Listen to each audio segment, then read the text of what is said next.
Hadirin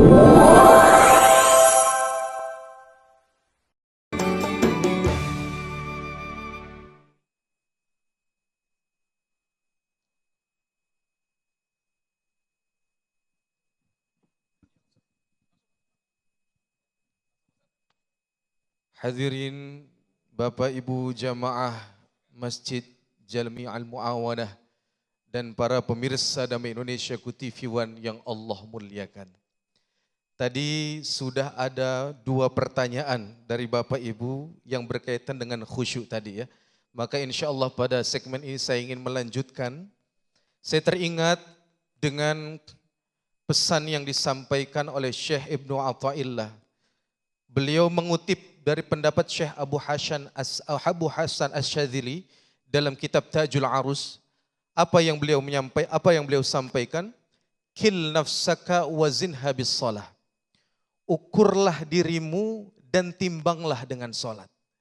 Apa maksudnya? Jadi salat ini merupakan indikator bagaimana kita mengukur kualitas diri kita. Kalau kau mau melihat kualitas diri seorang, lihatlah bagaimana salatnya. Itulah Nabi menyampaikan awwalu ma yuhasabu alaihi al-abdu yaumal qiyamah as-shalah fa in saluhat saluha sairu amalih wa in fasadat fasada sairu amalih. Pertama kali yang akan diminta pertanggungjawaban oleh Allah terkait amal ibadah seorang hamba pada hari kiamat nanti adalah salatnya. Jika salatnya baik, maka amalannya akan baik. Jika salatnya buruk, maka amalannya pun akan buruk. Untuk itu, secara umum, sebelum saya akan membahas terkait bagaimana lebih detail langkah kita untuk menghadirkan kekhusyuan dalam salat, maka secara umum yang bisa kita pahami bahwasanya setiap diri kita ini harus kita hadirkan untuk menghadap kiblat dan setiap diri kita ini memiliki kiblatnya masing-masing. Apa maksudnya? Mata kita kiblatnya adalah tempat sujud. Jadi ketika kita sholat, fokus pandangan kita ke tempat sujud. Ya jangan mungkin anak-anak muda biasanya kan kaosnya itu macam-macam ya. Ada tulisan bacaan, jangan lihat-lihat nanti kesemsem katanya.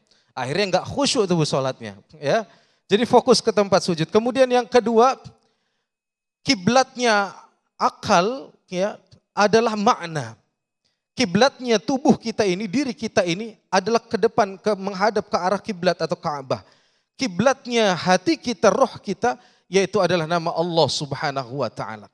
Maka hadirin yang dimuliakan oleh Allah, lantas bagaimana langkah awal kita untuk menghadirkan kekhusyuan? Yang pertama, maka mari sama-sama kita hadirkan rasa untuk seakan-akan atau seolah-olah bagaimana kita menghadirkan untuk bisa berjumpa dengan Allah Subhanahu wa Ta'ala. Alladzina yadhununa annahum mulaqu rabbihim. Bagaimana kita hadirkan ketika kita ingin salat, ya Allah saya ini ingin menghadapmu. Maka kalau kita, rasa itu yang kita hadirkan akan berpengaruh pada step yang kedua. Apa step yang kedua? Khudhu zinatakum inda kulli masjid. Hendaklah kalian pakailah pakaian yang terbaik ketika engkau masuk ke dalam masjid atau ketika engkau ingin beribadah. Jangan ketika ke mall nih ibu-ibu, Masya Allah kalau kondangan luar biasa pakaiannya ya. Tapi giliran sholat kadang mukena sendiri gak diperhatiin, benar Bu? Talinya udah pada kendor gitu kan. Aduh, nah ini yang harus kita perhatikan, kita ini menghadap Allah. Maka pakaian pun harus diperhatikan. Yang berikutnya, wa idza qumta ila shalah fa asbighil wudu. Ketika hendak engkau melaksanakan sholat, maka sempurnakan wudumu.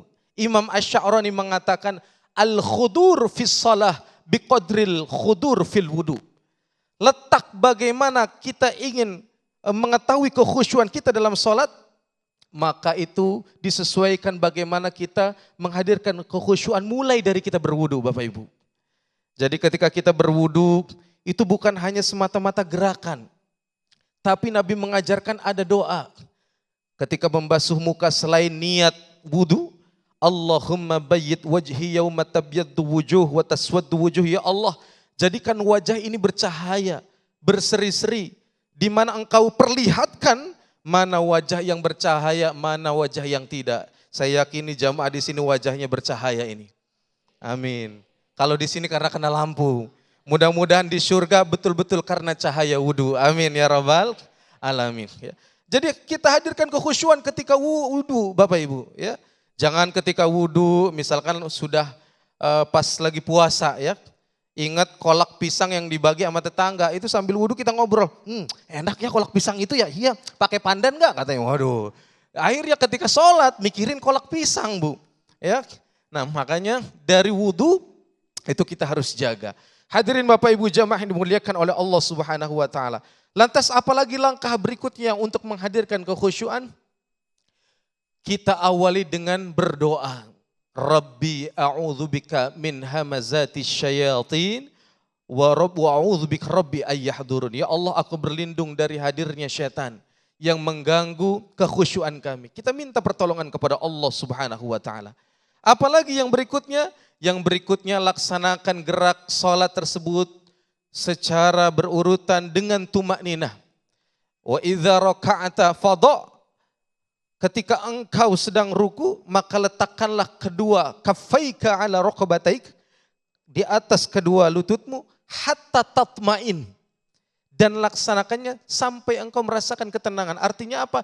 Jangan kita selalu terburu-buru. Nabi memberikan ancaman aswa'un nas sariqatan. Pencuri salat itu, bagaimana pencuri salat?